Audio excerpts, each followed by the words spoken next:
बताइए, आज प्रेस वार्ता की आपने। देखिए, 10 साल मुजफ्फरनगर की जनता ने मुझे सांसद के रूप में काम करने का अवसर दिया और कुछ बड़े काम इस 10 साल में मैं मुजफ्फरनगर जनपद में कर पाया। मुजफ्फरनगर की जनता के सुख दुख में हमेशा खड़ा रहा, तो मैं आज उन्हें 10 साल जो मुझे मौका दिया उसके लिए धन्यवाद करना चाहता हूँ। इस बार भी 4.5 लाख के करीब वोट मुजफ्फरनगर की जनता ने मुझे दिए।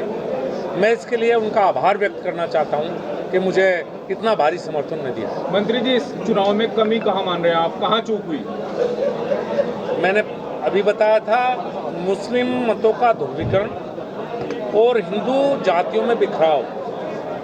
हिंदू की वोटिंग परसेंटेज कम और मुस्लिम की वोटिंग परसेंटेज ज़्यादा है। इस चुनाव में मुख्य रूप से हार का आधार रहा। मंत्री जी, आपकी पार्टी के पूर्व विधायक विक्रम सैनी ने जिला अध्यक्ष पर आरोप लगाया कि उनकी वजह से आप ये चुनाव आ रहे हैं। विक्रम सैनी और सुधीर सैनी दोनों ने मेरे चुनाव में दिल से मेहनत की है। आपस का इनका विवाद हो सकता है, मेरे चुनाव से लेकर कोई बात नहीं, दोनों में। मंत्री जी कह रहे हैं कि उनकी अनदेखी करी गई।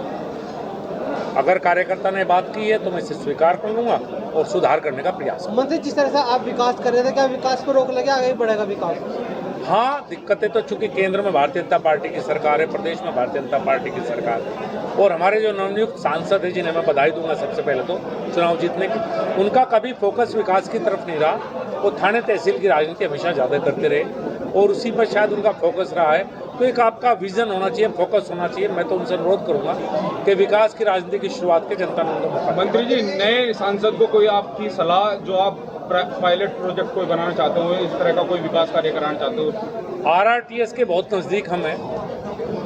दिल्ली से मेरठ आ चुकी है, मेरठ से मुजफ्फरनगर आनी है, DPR तैयार हो चुके हैं, प्रेजेंटेशन हो चुकी है। कृपया करके उस पर ध्यान दें। नया मेडिकल कॉलेज लाने की प्रक्रिया में है, मेडिकल कॉलेज का आगे बढ़ाएं काम को। एक नया नेशनल हाईवे है जो हमें हरियाणा, पंजाब और उत्तर प्रदेश से जुड़ेगा, उस पर काम करने का प्रयास करें। मंत्री, चुनाव के दौरान संगीत सॉन्ग के कई बयान आए, उस बयान का बड़ा नुकसान देखा जा रहा है, अगर माना जाए जी।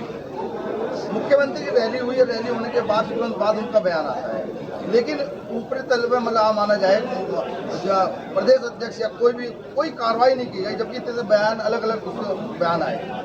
हाँ, मैं उम्मीद करता हूँ कि कार्रवाई होनी चाहिए थी और आगे भी उम्मीद रखूंगा अपनी पार्टी से कि जो बिल्कुल खुले तौर पर जिन्हें समाजवादी पार्टी का चुनाव लड़ा है और यहाँ बड़ी पोजीशन लिए हुए हैं और सरकारी सुविधाएं भी ले रहे हैं, तो कृपया करके पार्टी, मेरा निवेदन रहेगा, पार्टी उस पर शायद ध्यान देगी और कार्रवाई निश्चित। मंत्री जी, समाजवादी पार्टी के सांसद जीतने के बाद हिंदू महिलाओं के साथ छेड़छाड़ी घटना बढ़ी है, एक वीडियो वायरल हुआ था जाट कॉलोनी का, क्या कहेंगे आप इस बारे में? कुछ लोगों को गलतफहमी हो गई थी कि सांसद बन गए तो बहुत बड़े बन गए।